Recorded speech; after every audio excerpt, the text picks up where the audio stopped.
next reader is Leanna Petronella. Leanna's debut poetry collection, The Imaginary Age, won the 2018 Pleiades Press Editors Prize. She holds a PhD in English and Creative Writing from the University of Missouri and an MFA from the Michener Center for Writers at the University of Texas. She lives in Austin. Welcome, Leanna.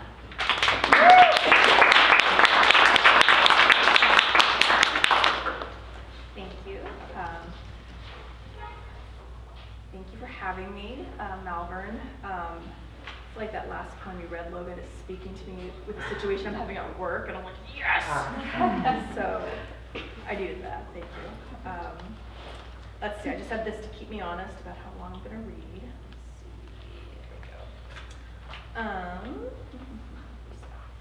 Let's see. So I'm going to start with some newer things and then turn to my book. Okay, so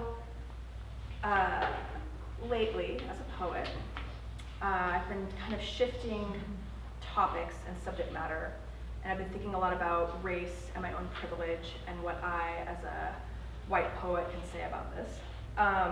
So I have this long poem that's trying to address this, and I'm going to read the first two parts of that. It's 8 parts altogether. So the poem is called Chocolate Kisses. 1. What the White Man Wrote. In the beginning, Charlie Bucket was black. Instead of Charlie and the Chocolate Factory, Roald Dahl called it Charlie's Chocolate Boy. The same children have their same troubles, blueberries, drowning, except Charlie. Charlie, meet the Easter room. Here is a bunny-sized candy mold. Here are chick-sized candy molds. Here are boy and girl-sized candy molds. Have some jelly beans. Charlie loves the boy-shaped mold. With Wonka's help, he climbs inside. Wonka forgets about him. Typical Wonka, all whimsy and homicidal negligence. The mold closes. The chocolate pours over Charlie, and he can't breathe. It hardens, and Charlie can't breathe. He would scream, except he is suffocating. And it hardens, and Charlie is trapped, black boy in a chocolate mold that fits him perfectly. In this version, Wonka is married. Charlie is carried to Wonka's house, ready for Wonka Jr.'s Easter basket. It's quiet, all asleep, when burglars, Charlie sees them. He groans and wakes the Wonkas, which saves the day, and also Charlie. Dahl sends the manuscript to his agent. She says Charlie cannot be black. So Dahl makes Charlie white. White Charlie inherits the factory, unlike black Charlie, because in the first version, Wonka Jr. could be heir. I'm sure that was the reason. What to think? Some critics call the draft anti-racist, saying that a black boy, literally trapped in chocolate, shows the suffocating cage of racial stereotypes. These same critics sigh at the first Oompa Loompas who are African pygmies, so pleased to be saved by Wonka, so pleased to work for cocoa beans and benevolence. This is 1964. When the movie comes out a few years later, the Oompas are orange. When Dahl revises in 73, they are little white men. The whitewashing is complete. Charlie is white, the Oompa Loompas are white. Everyone sings, "It is bad to watch TV, so awful to chew gum. Such terrible sins. I don't like the looks of it, but that's a puzzle for you." 2. What the White Woman Said. It's not a puzzle for you. It's a puzzle for me. It's how it makes me feel, my long, lacquered nails tapping a box of chocolates. I want this one to melt on my tongue, this one to sass my teeth. I want to trade this one for a better one. Sometimes I nibble off the skin to release the fetal peanut. Tiny protein to build me up. Sometimes I take one bite, then put the chocolate back.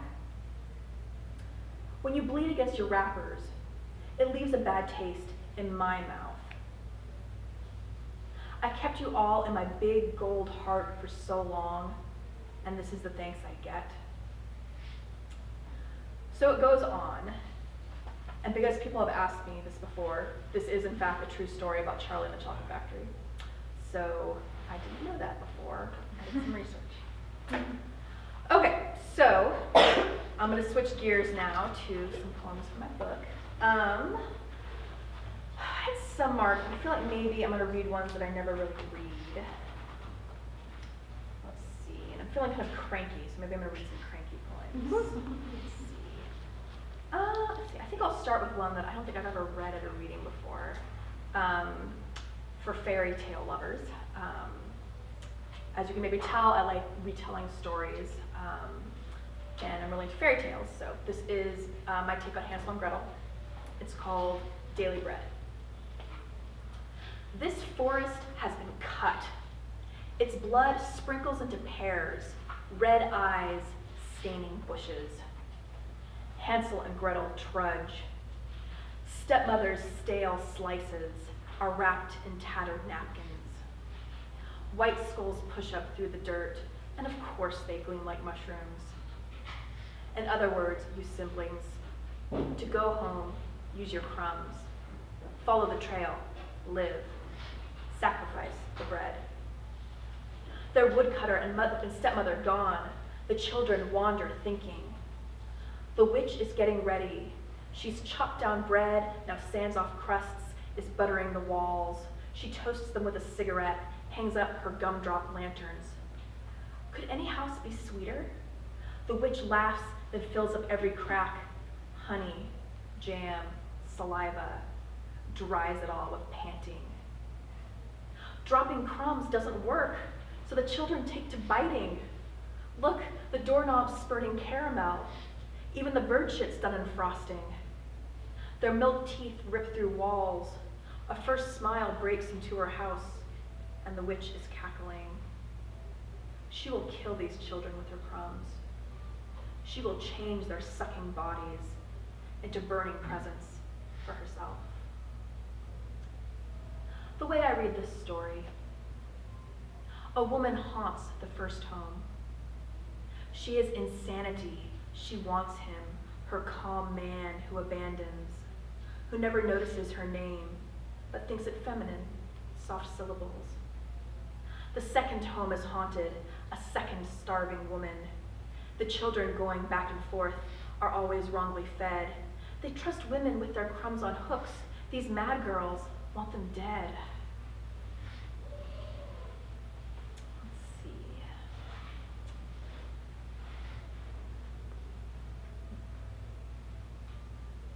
Yeah, I think I'm going to continue with the theme of reading ones I don't usually read at readings. This one is called Alma Ashley Pettigrew, which is a made-up name. It's not a real person, but I always love the sound of J. Alfred Prufrock, so I wanted to do kind of a feminine version of just that name, so Alma Ashley Pettigrew. I would like to stride the wooden hallways now. A spider has shat enough lace in the pot. I can make a new gown. Periodically, I empty the vacuum's udder and pour dust on the wedding cake and make long, sickly smiles at my visitors and offer them pieces. They tell the housekeeper to hide the cake while I'm not looking, but she is in my cahoots and also my bloomers, and instead, she finds old calendars for me, and we cackle as we put the house back, 20 years for my visitors, and sometimes they call the doctor. I sleep with all the windows, and that's how I get inside them. A good glass fuck, and there I am, framed, tilting with juices, waving a handkerchief as my visitors drive off. Let them think of me tonight, with my silver bonnet and white rouge, playing leapfrog with the maid. Who says I am unhappy? I can eat what I can catch, and these old legs jump high and far. Sometimes I feign sleep. You try the cake and pick its lint. You freeze when I mutter in my nap. And sometimes I stroke the spider, always straining in my lap.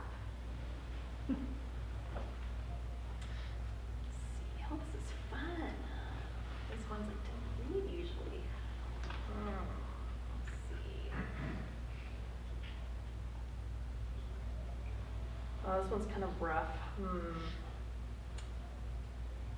No, I know there's undergrads here. I'm a little scared, buddy. Let's see.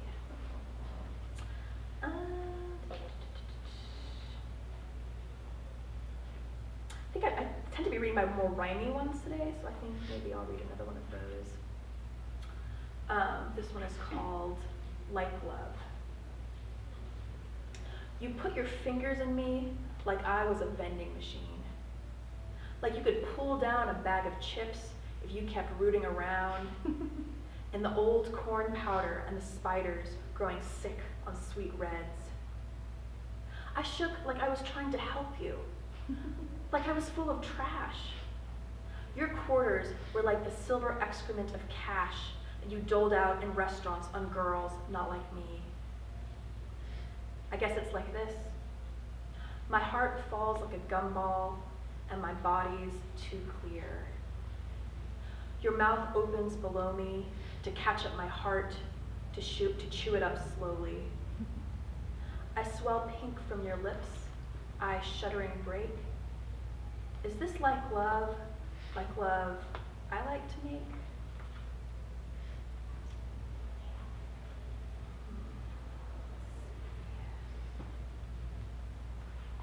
Actually, what the heck, I'll read the one I was not going to read before.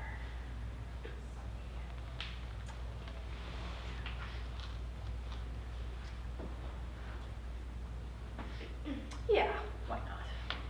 All right, checking on time. Okay, I'll read this maybe one more after this. Okay, this is called Love Letter. You shove into me, and this is the part of you I like. I like your cock. I use you for it. This is the worst thing I could do to a victim such as you. However, you don't notice. Your tongue tip is as soft as the end of an intestine. My earlobe is a drop of bait, waiting to be bitten. Hook yourself, my lover. You pound away and moan, if I repress anything, I'll die. Later, I dream you say this with your hands around my neck. For now, I roll my eyes as your eyes are rolling back. Finally, you come. I don't need a lesson. See how cold you are, you say. See how you won't let go and trust me. Oh, give it to me harder. I can take it deeper. I can ram your cock inside my automatic bleeder. Lover, you keep trying, but I never come from you. Later, we think I'm pregnant. You joke that you'll turn me upside down and hit me, so I squirt my sulking redness. I don't bleed for months until we're over. Then I sit on the toilet, an open wound, so glad to be the only vicious thing exiting my body. Let's see, I'll read one more.